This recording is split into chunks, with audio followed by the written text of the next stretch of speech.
What's up, everybody? We've got week one of college football upon us. We've got a pretty loaded weekend of games.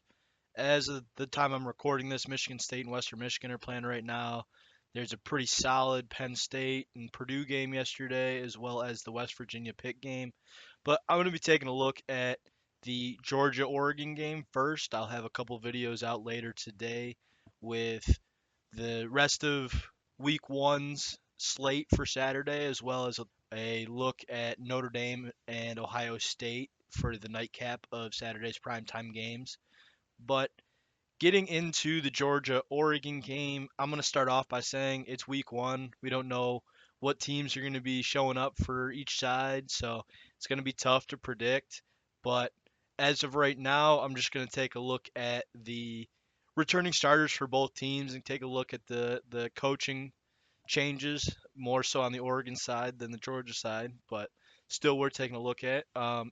Taking a look at Georgia's depth chart for this year, rough idea of obviously we don't know for sure what their official depth chart looks like, but we've got Stetson Bennett back at quarterback, which is a big plus for them. They've got two receivers back in Kyrus Jackson and Adonai Mitchell. I apologize if I butcher any of these names. And then big tight end, he was a true freshman last year, and Brock Bowers looking to have a repeat year. Played really well in the college football playoff and came on late last year. Made a pretty big name for himself, as well as Darnell Washington at the other tight end spot.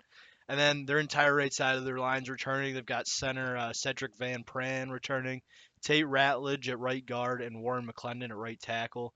They're going to be missing some key guys in the backfield with James Cook and their other running back, Zamir White, taken in the draft. So they're going to be missing a little experience at running back, but I think with Bennett back at quarterback and some help at the O line and skill positions, that they'll be perfectly fine on offense.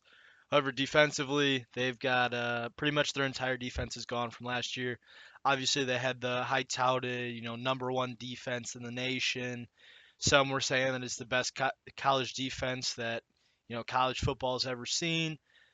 That's up for debate. I'm not gonna say one way or another. They were pretty damn good last year. Um, but they do have Nolan Smith and Christopher Smith coming back on their defense as returners. Like I said, they lost everyone. I mean, Trayvon Walker, they had the number one pick in the draft on their defense. Uh, Lewis Seen, Quay Walker, Jordan Davis, Devontae Wyatt. I mean, N'Kobe Dean. They had a ton of first round picks on that defense last year, which is the major reason why they were able to win the national championship. But again, they don't have a lot coming back. They also lost their defensive coordinator, who is now the head coach at Oregon, which kind of throws in a little storyline into this game, which is I think why it's in the prime time spot.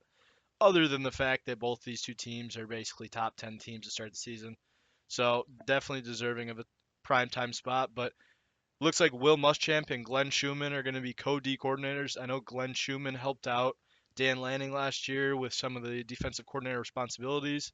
So just another thing to look at. I think going into this game, the line's at minus 17. I'm not really leaning one way or the other. Looking at Oregon's depth chart, they've got a couple of receivers coming back in Dante Thornton and Troy Franklin. Again, they lost both their running backs. They've got their interior line all coming back. TJ Bass at left guard, Alex Forsyth at center, and Ryan Walk at right guard. So, and they also added quarterback Bo Nix as a transfer. Bo Nix doesn't have the greatest reputation in college football. He's been at Auburn the last couple of years. He's definitely a solid college quarterback, don't get me wrong, but in big games he's kind of struggled in the past, so I'm not sure one way or the other if you want to pick a side in this game, which way to lean in terms of spread.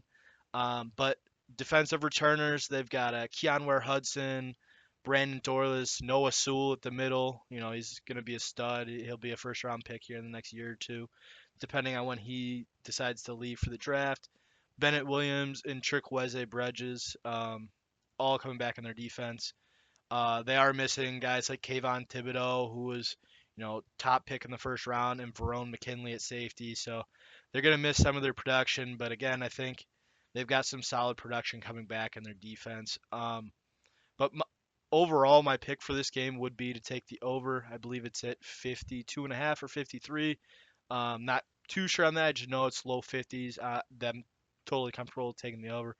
I can see Georgia putting up a lot of points. I think they're going to want to run the ball, and I think they're going to be able to, but don't count out Stetson Bennett in the passing game. I can see Georgia putting up, 35, 38 points here. And I think Oregon's going to come out and they're gonna I think it's going to be like a 38-20 game, 35-20 game. Either way, over hits, set at 52 and a half, 53, whatever it is. I know it's below 55, so as long as it's a 35-20 game, 38-20 game, the over hits. So yeah, that would be my pick for that game. Just a little bit of analysis, kind of letting you guys know what to expect, who's coming back, what you can look for. Again, Dan Lanning is the head coach. He knows Georgia pretty well. He knows the guys they've got there. He's seen them practice for the last few years. So it'll be interesting to see his game plan for this game. And I wouldn't count Oregon out at plus 17. I think that might be a decent value, but I'm much more confident in the over. So that's going to be my pick. And definitely check out the videos coming out as well this weekend on Notre Dame, Ohio State, and the rest of the week one slate for Saturday.